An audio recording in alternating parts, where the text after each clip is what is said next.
Katika jangwa dogo la Mediterania, kwenye ukanda unaobeba historia nzito ya damu, machozi na matumaini, ndiko jina la Gaza limeandikwa kwa wino usioweza kufutika. Kwa miongo kadhaa, ardhi hii imekuwa alama ya mapambano, ukandamizaji, umwagaji damu, njaa na ndoto ya uhuru.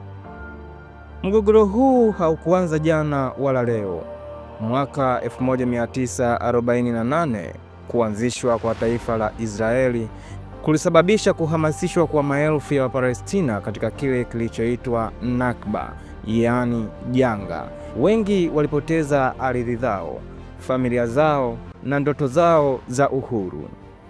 Miaka ikasonga, vita vikaendelea. Ukanda wa Gaza ukawa mfano wa mateso ya kizazi hadi kizazi. Kila kizazi kikikuwa kikiwa ni mashahidi wa mizingiro, mapambano na ndoto ya uhuru isiyozimika.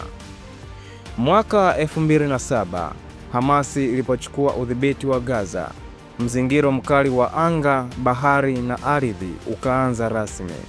Kila mwaka mapigano makubwa yakizuka kati ya Israeli na makundi ya wapiganaji, lakini Oktoba 7 mwaka 2023, dunia ilishuhudia mlipuko mkubwa zaidi wa vita katika historia ya Gaza. Maelfu waliuawa, mamia ya maelfu walikosa makazi na miundombinu ikabomolewa kwa kiwango kisichowahi kushuhudiwa.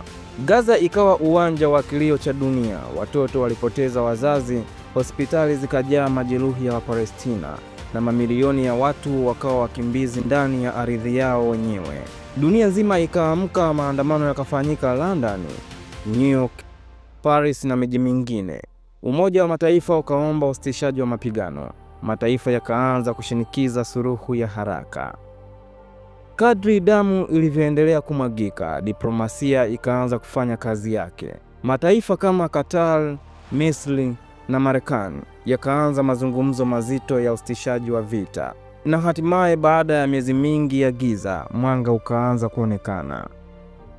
Mnamo Machi 2025, makubaliano ya kusitisha vita yakasainiwa tena. Hatua hii ikaleta pumzi mpya kwa mamilioni ya Wapalestina. Makubaliano haya yalijumuisha kusitishwa kwa mashambulizi, kuruhusu misaada kuingia Gaza, kuwarejesha maelfu ya wakimbizi waliokuwa wamekimbia makazi yao na kuanzisha mazungumzo mapya ya kisiasa kuelekea amani ya kudumu. Kisha tukashuhudia picha zilizogusa mioyo ya mamilioni duniani. Maelfu ya familia za Kipalestina zikirudi Gaza, wazee wakibeba mizigo yao midogo, watoto wakishika mikono ya wazazi wao, macho yakiwa na machozi ya matumaini. Mitaa iliyokuwa kimya kwa miezi mingi ikaanza kusikika tena, sauti za kucheza, harufu ya chakula cha nyumbani na midundo ya maisha mapya. Lakini dunia inajua hii ni hatua ya mwanzo tu.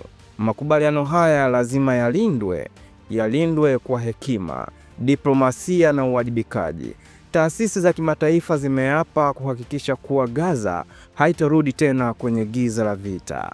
Leo Gaza inavuta pumzi mpya. Ni pumzi ya matumaini, si ya hofu. Ni pumzi ya kujenga upya, si ya kubomoa. Ni pumzi ya amani, si ya vita. Hii ni hadithi ya watu walioteseka kwa miongo mingi, lakini hawakukata tamaa. Leo wanarudi nyumbani, wanaandika ukurasa mpya wa historia yao. Lakini yote kwa yote, nchi zaidi ya 40 za Umoja wa Ulaya zipewe maua yao, kwani zimekuwa zikishinikiza Marekani chini ya Donald Trump na Israeli chini ya Benjamin Netanyahu kuitambua Palestina kama taifa huru. Shinikizo lao limeweza kuzaa matunda kwa usitishaji wa vita huko Gaza, ambayo ni mji wa Palestina.